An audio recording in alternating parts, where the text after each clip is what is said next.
Good morning! Teacher Kelly chegando para mais uma semana. Hoje estamos começando a nossa segunda semana do cronograma novo. Então, essa semana vocês já sabem, segunda-feira gramática, terça-feira inglês para viagem, quarta-feira o inglês do dia a dia, quinta-feira inglês para o mercado de trabalho, inglês para o trabalho e sexta-feira toda dúvida que os brasileiros têm. Então, a semana vem preparadinha para você e claro que tem as aulas extras, os vídeos extras como a gente teve no outro final de semana. E hoje eu já vou compartilhar com vocês, porque vocês sabem time is money e já peço desculpas pela barulhada, mas hoje está difícil, difficult. E hoje nós vamos ver there is, there are. Apesar de estar na parte de gramática, é um erro que muita gente no Brasil comete. Por quê? Porque a gente usa o verbo ter no sentido de existir. E aí, quando chega para o inglês, a gente aprende que ter é have. E aí, quando a gente vai falar no sentido de existir, o que acontece? A gente usa have também. Mas o have, claro, ele tem outros significados. É o ter no sentido de possuir, de posse. Então, eu tenho uma casa, I have a house. Eu tenho um lápis, I have a pencil. Eu tenho uma caneta, I have a pen. No sentido de existir, a gente não usa have. A gente vai usar there mais o verbo to be. There is e there are no presente. Porque se for no passado, o verbo to be vai para o passado. Se for no futuro, o verbo to be vai para o futuro. E assim por diante.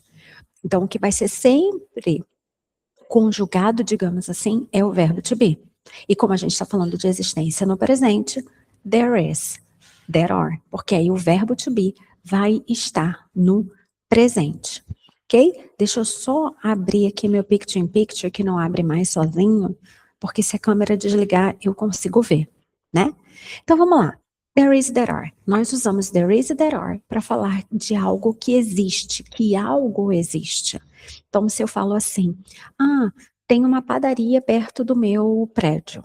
Esse tem uma padaria, eu não vou usar o have, eu vou usar there is. Por quê? Uma padaria singular. Tem 2 supermercados perto da minha casa. There are, porque é plural. Entendeu? Então, o there is sempre que for singular, there are sempre que for plural. E aí vocês já sabem, porque é o mesmo esquema do verbo to be. Ele sozinho. O is é usado para singular, are é usado para plural. Ok? Então, ó, vamos lá. A estrutura, como eu falei, é o there mais o verbo to be. There is para o singular, então a frase vai ser there is e o singular, there are e o plural. Com exceção dos incontáveis, mas aí você já sabe que incontável a gente usa sempre no singular, então ele vai ter there is, ele vai usar there is. Exemplo, there is a restaurant near here. There is a restaurant near here. Então, o que eu quero falar em português? Tem um restaurante perto daqui. Ou então aqui perto, né? Tem um restaurante aqui perto. There is a restaurant near here. Então, apesar de eu usar o verbo ter, eu não uso have e sim there is, porque é no sentido de existir. O have é no sentido de possuir. Next, there is a hotel on this street.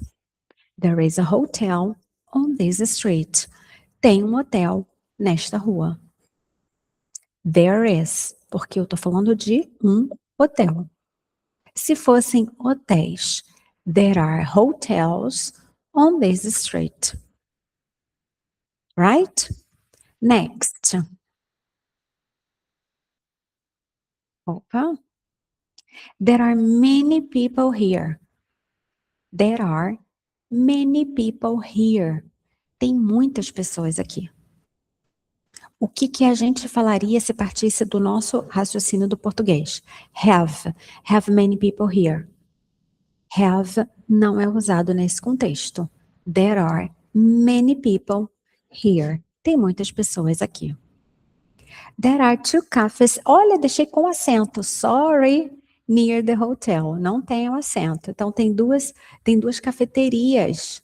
cafeterias or coffee shops near the hotel. Sorry, my mistake, ficou com acento, não tem acento. There are 2. Então, por eu falar 2, plural, there are. Ok? Se fosse uma, there is 1. Ok? Então, novamente, tá com acento ali, não tem acento. Tá? Ou seja, pode ser coffee shop também, cafeteria, tem. E agora tem outros nomes também, né? Para cafeteria. Que se gourmetiza, né? Isso que fala. Então fica mudando.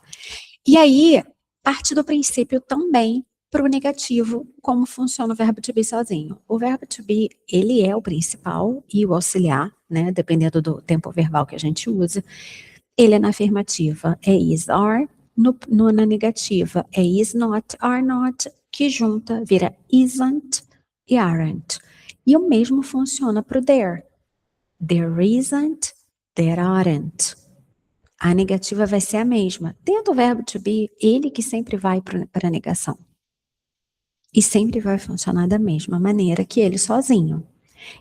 Então, eu ia falar, então, eu falei que o there junto é uma mistura que nem eu entendi o que eu falei. There isn't a bank here. There isn't a bank here. Então, não tem um banco aqui. There isn't a bank here. Não tem. Então, nada de falar don't have. Ou no have, né? Algumas pessoas falam no have. Não, there isn't. There isn't a bank here. There aren't many options. There aren't many options. Então, não há muitas opções. There aren't many options. Next. Is there? Are there? Também a mesma coisa. Se eu faço a pergunta, o verbo to be vai lá para frente. Eu inverto. Como a gente faz com Are you a student? Então, eu vou fazer uma pergunta, o verbo to be muda lá para frente. Is there a pharmacy near here? Pode ser pharmacy or drugstore, tá? Is there a pharmacy near here? Tem uma farmácia aqui perto? Is there a drugstore near here? Is there a bakery, padaria, near here? Is there a hotel near here? Tem um hotel aqui perto? Is there a supermarket? Não sei se você é igual a mim, que chega num lugar e já vai procurar logo o supermercado. Então, is there a supermarket near here? Is there a supermarket near here? Are there restaurants nearby? Are there restaurants nearby? Quando eu uso nearby, seria o nosso por perto. Então, tem restaurantes por perto? Ok? Are there restaurants nearby? Are there restaurants nearby? Então, vocês já sabem que there is e there are é no sentido de existir. É ter no sentido de existir. E nesse caso, a gente não usa o have.